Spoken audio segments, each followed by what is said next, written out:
সুপ্রিয় উপস্থিতি, এ পর্যায়ে উদ্বোধনী বক্তব্য নিয়ে আসার জন্য অনুরোধ করছি ফোকাস বিশ্ববিদ্যালয় ভর্তি কোচিংয়ের সম্মানিত নির্বাহী পরিচালক আব্দুল ওহাব ভাইকে।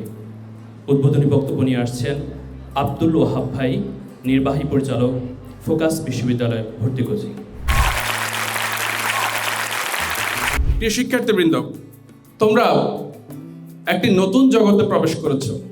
এতদিন তোমরা মহাবিদ্যালয়ে ছিলে, যেটাকে তোমরা কলেজ বলতে, এখন তোমরা বিশ্ববিদ্যালয়ে চলে এসেছো।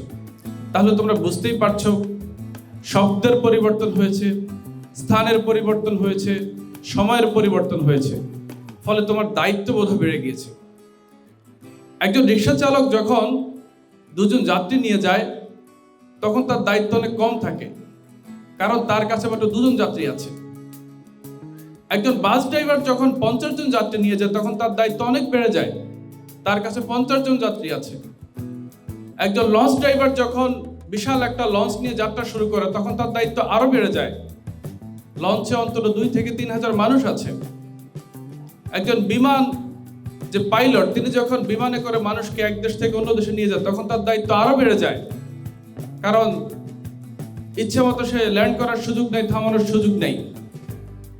প্রিয় শিক্ষার্থীবৃন্দ, তোমরা ঠিক এমন একটি জায়গায় এসেছো যেখানে তোমাদের দায়িত্ববোধ, দেশের প্রতি তোমাদের কর্তব্য, পরিবারের প্রতি তোমাদের কর্তব্য, তোমার ছোটদের প্রতি তোমার কর্তব্য, বড়দের প্রতি তোমার রেসপেক্ট, সমস্ত কিছু দায়িত্ব তোমার উপর অনেক বেশি বেড়ে গেছে। তোমরা জানো, তোমরা যে প্রতিষ্ঠানে ভর্তি হয়েছো, ঢাকা বিশ্ববিদ্যালয়, স্বপ্নের ঢাকা বিশ্ববিদ্যালয়, এই বিশ্ববিদ্যালয়ের বাংলাদেশ গড়ার পেছনে অনেক অবদান রয়েছে। একটি প্রতিষ্ঠান, একটি রাষ্ট্র হয়ে যাওয়ার পিছনেও অনেক বড় ভূমিকা পালন করেছে। শুধু তাই নয়, যুগে যুগে বাংলাদেশ থেকে স্বৈরাচার হটানোর বিরুদ্ধে যে প্রতিষ্ঠান সবচেয়ে বড় ভূমিকা হয়ে কাজ করেছে, সেটা হচ্ছে ঢাকা বিশ্ববিদ্যালয়। ফলে এখান থেকে যে মেধাগুলো বের হয়, এখান থেকে যে মুখগুলো বের হয়, এখান থেকে যে স্পিরিটগুলো বের হয়, তোমরা এখন ঠিক সেই জায়গায় এসেছো। ফলে তোমার দায়িত্ববোধ অনেক বেড়ে গিয়েছে। প্রিয় শিক্ষার্থীবৃন্দ, তোমরা জ্ঞানের এক নতুন জগতে প্রবেশ করেছো। এতদিন তোমরা এনসিটিভি কর্তৃক একটি সিলেবাসের ভিতরে আবদ্ধ থাকতে, এখন আর তা হবে না, বরং তোমরা একটি নতুন জগতে চলে এসেছো, যেই জগৎ তোমাকে সিলেবাসের ভিতর দিয়ে আটকাতে পারবে না। বিয়ন্ড সিলেবাস তোমাকে জানতে হবে, পড়াশোনা করতে হবে। আল্লাহ রাব্বুল আলামিন মানব জাতিকে, অর্থাৎ প্রথম যে বিষয়ের উপর গুরুত্ব আরোপ করেন, হযরত মুহাম্মদ সাল্লাল্লাহু আলাইহি সাল্লামের কাছে প্রথম যে বিষয়ে ওহী আসে, যে শব্দ তার কাছে ওহী হিসেবে আসে, তোমরা নিশ্চয়ই সেটা জানো। সেটা সালাত নয়, সেটা সাওম নয়, সেটা হজ নয়, সেটা যাকাত নয়, সেটা হচ্ছে ইকরা, অর্থাৎ পড়ো। ইকরা বিসমি রাব্বিকাল্লাযী খলাক, তার নামে পড়ো যিনি তোমাকে সৃষ্টি করেছেন। কয়েকটি বিষয় এখানে আছে। তাহলে আমরা যখন জ্ঞান অর্জন করব, কার নামে অর্জন করব? অবশ্যই আল্লাহর নামে অর্জন করব। এই আমরা জাগতিক একটা ব্যাখ্যার মধ্য দিয়ে আমরা ভুলে চলে যাই, সেটা হচ্ছে শুধুমাত্র কোরআন জানা, হাদিস জানাই সম্ভবত জ্ঞান। বিষয়টি মোটে এমন নয়। তোমরা যদি ইসলামের অতীত ইতিহাসের দিকে দেখো, বিশেষ করে আব্বাসী আমলে, উমাইয়াদের আমলে, আব্বাসীয়দের আমলে অনেক বেশি জ্ঞান বিজ্ঞানের সূচনা হয়েছিল। তোমরা জানো, রসায়নের যিনি জনক জাবের ইবনে হাইয়ান, তিনি রাসায়নিক অনেক ক্রিয়াবলী বা বিক্রিয়াবলী অথবা সূক্ষ্ম অনেক বিষয় তিনি অনেক তত্ত্ব দিয়েছেন, বাস্তবতা দেখিয়েছেন। আজকে আমরা মুসলমানরা সেই সকল বিশ্লেষণ থেকে অনেক দূরে, আসলে অনেক দূরে। মুসলমানদের আবিষ্কার করা সেই বিষয়গুলোকে আজকে বৃহৎ পরিসরে আবিষ্কার করে আজকে বেদিনরা, অমুসলিমরা, ইহুদি জাতিরা একই তত্ত্বগুলো ব্যবহার করে বিভিন্ন ধরনের রাসায়নিক অস্ত্র বানিয়ে আমাদের সেই জ্ঞানকে কাজে লাগিয়ে তারা আমাদেরকে ধ্বংস করে দিচ্ছে। সুদূর ইসরায়েল থেকে তারা ইরানে আক্রমণ করছে, ইসরায়েল থেকে তারা প্যালেস্টাইনে আক্রমণ করছে। প্রতিদিন শত শত হাজার হাজার মানুষকে তারা শেষ করে দিচ্ছে। জাতি হিসেবে আমরা বড়ই লজ্জিত। আমরা কিছুই করতে পারছি না, কারণ আমাদের যে জ্ঞানের শিকড় ছিল আমরা সেখান থেকে বিচ্ছিন্ন হয়ে গিয়েছি। জাতি হিসাবে আমার যে দায়িত্ব ছিল আমরা সেই দায়িত্ব থেকে বিমুখ হয়ে গিয়েছি। আজকে পশ্চিমারা কিভাবে জ্ঞান থেকে আমাদেরকে বিরত রাখা যায় তার সকল ধরনের উপকরণ তৈরি করছেন। যে সমস্ত সোশ্যাল মিডিয়াগুলো আমাদের চিন্তাকে কেড়ে দিচ্ছে, আমাদের থিঙ্কিং ক্যাপাবিলিটি নষ্ট করে দিচ্ছে, ফেসবুক বলি, ইউটিউব বলি, সমস্ত কিছু এই পশ্চিমা বিশ্ব থেকে চলে আসছে। এই যে ফেসবুকের ছোট ছোট রিলস আমাদের মনোযোগকে নষ্ট করে দিচ্ছে, আমাদের ক্রিয়েটিভিটি ধ্বংস করে দিচ্ছে। আর তারা, আমরা এই যে ঘন্টার পর ঘন্টা রিলস দেখি, ভিডিও দেখি, এটা দিয়ে তারা ডলার কামাচ্ছে, তাদের অর্থনৈতিক আয় বাড়ছে, সেই আয়টা তারা আমাদেরকে আবার ধ্বংস করার জন্য ব্যবহার করছে।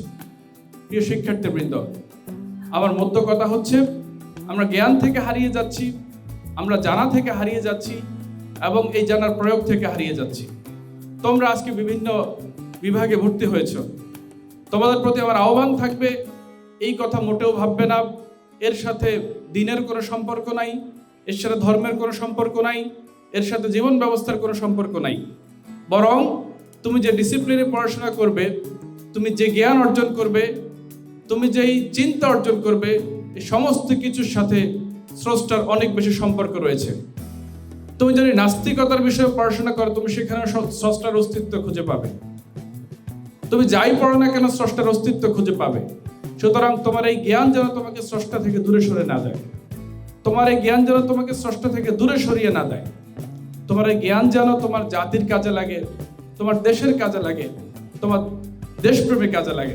প্রিয় শিক্ষার্থীবৃন্দ, বিশ্ববিদ্যালয় জীবনে অনেক ছাত্রীর গতিপথ চেঞ্জ হয়ে যায়।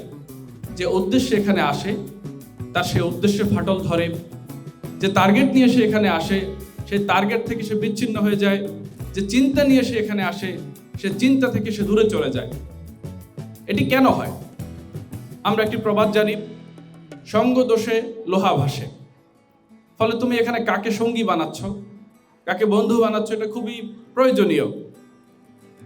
তোমার বাবা মা তোমাকে এখানে যে স্বপ্ন নিয়ে পাঠিয়েছে, তুমি এখানে যে স্বপ্ন নিয়ে এসেছো, তার জন্য বিন্দুমাত্র পরিবর্তন না ঘটে এবং তোমার স্বপ্ন নিশ্চয়ই এ দেশের তরে, এ জাতির তরে, তোমার জীবনের তরে, তোমার পরিবারের তরে। এ রাষ্ট্রকে গঠন করতে হলে তোমাদের চিন্তার বিকল্প নেই, তোমাদের কর্মের বিকল্প নেই। তোমরা জানো একটি রাষ্ট্র মোটা দাগে 3টা বিভাগ চালায়। আমরা সেটাকে বলি নির্বাহী বিভাগ, বিচার বিভাগ এবং লেজিসলেটিভ আইন বিভাগ। আগামীর রাষ্ট্র পরিচালনায় তোমরাই দায়িত্ব নিবে। আজ থেকে ঠিক 5, 6, 7 বছর আগেই তোমাদের মতো এমন ফেলিসিটেশনে বসা ছিল নাহিদরা, আসিফরা, হাসনাতরা। আজকে তারা রাষ্ট্রের গুরুত্বপূর্ণ দায়িত্বগুলো নিচ্ছে। এছাড়া সংসদে যারা আছেন তাদের অনেকেই তোমাদের জায়গায় ছিল এক সময়। সুতরাং তোমাদের সামনে অপার সুযোগ আছে এই দেশকে গড়ার জন্য। এরপর তোমরা যদি জুডিশিয়াল সার্ভিসের দিকে তাকাও, সেখানে যারা বিচারক হিসেবে বসে আছেন তারা তোমাদের মতোই বিশ্ববিদ্যালয় থেকে গিয়েছেন। তোমরা যদি অ্যাডমিনিস্ট্রেশনের দিকে তাকাও, সেখানে যারা সচিব হিসেবে বসে আছেন বা রাষ্ট্রের বড় বড় গুরুত্বপূর্ণ দায়িত্ব বসে আছেন, তারা তোমাদের মতো বিশ্ববিদ্যালয়ের ছাত্রই ছিল। তারা কোনো এলিয়েন না, তারা কোনো বিদেশি নাগরিক না। সুতরাং তোমাদের সামনে অপার সম্ভাবনা আছে, এই দেশকে গড়ার সম্ভাবনা আছে, এই রাষ্ট্রকে গড়ার সম্ভাবনা আছে এবং তোমাদেরকে দায়িত্ব নিতে হবে। সে দায়িত্ব নেওয়ার জন্য তোমরা এখন থেকে তোমাদেরকে সেভাবে প্রস্তুত করবে। জীবনের বাঁকে বাঁকে অনেক বাধা আসবে, অনেক বিপত্তি আসবে এবং জীবন মোটেও সুখের নয়। আমরা নিজেদেরকে সুখী মনে করলে আমরা সুখ পাই, অন্যথায় সুখ আমাদেরকে ধরা দেয় না। ফলে এখন থেকে তোমার জীবনের নতুন একটি জার্নি শুরু হতে যাচ্ছে, নতুন একটি যুদ্ধ শুরু হতে যাচ্ছে। কথাগুলো যদি আমি সহজে বলছি, কিন্তু মোটেও সহজ নয়। প্রতি বছর বিভিন্ন পাবলিক বিশ্ববিদ্যালয় থেকে অসংখ্য দিন, অসংখ্যবার সুইসাইডাল অ্যাটেম্পট অথবা সরাসরি সুইসাইডের নোটিশ আসে, সুইসাইডের নিউজ আসে। তারা অনেক স্বপ্ন নিয়ে সেখানে গিয়েছে, কোনো না কোনো কারণে সে তার গতিপথ হারিয়ে ফেলেছে, সে তার সেই স্বপ্নের জায়গায় টিকতে পারেনি, জীবনের সমস্ত বাহ্যিক দিক থেকে সাফল্য দেখার পরেও ভিতরে সে পুড়ে পুড়ে মরে গেছে। এই জায়গাগুলোতে তোমরা অবশ্যই সতর্ক থাকবে। তোমাদের জীবনের গতিপথ, তোমাদের জীবনের লক্ষ্য যেন স্থির থাকে। সেই লক্ষ্য অর্জন করতে তোমাদের জীবনের সর্বোচ্চ চেষ্টা তোমাদেরকে বিলিয়ে দিতে হবে ইনশাআল্লাহ। পারবে তো? ইনশাআল্লাহ।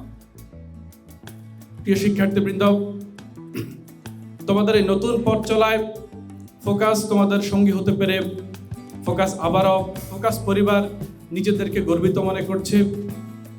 তোমাদের পিতামাতার প্রতি তাদের সুদীর্ঘ হায়াত কামনা করে, তোমাদের জীবনের সফলতা কামনা করে, তোমাদের জীবনের প্রতিটি বাঁকে বাঁকে সাফল্য কামনা করেই আজকের এই উদ্বোধনী বক্তব্য আমি এখানে শেষ করছি। আসসালামু আলাইকুম ওয়া রাহমাতুল্লাহ।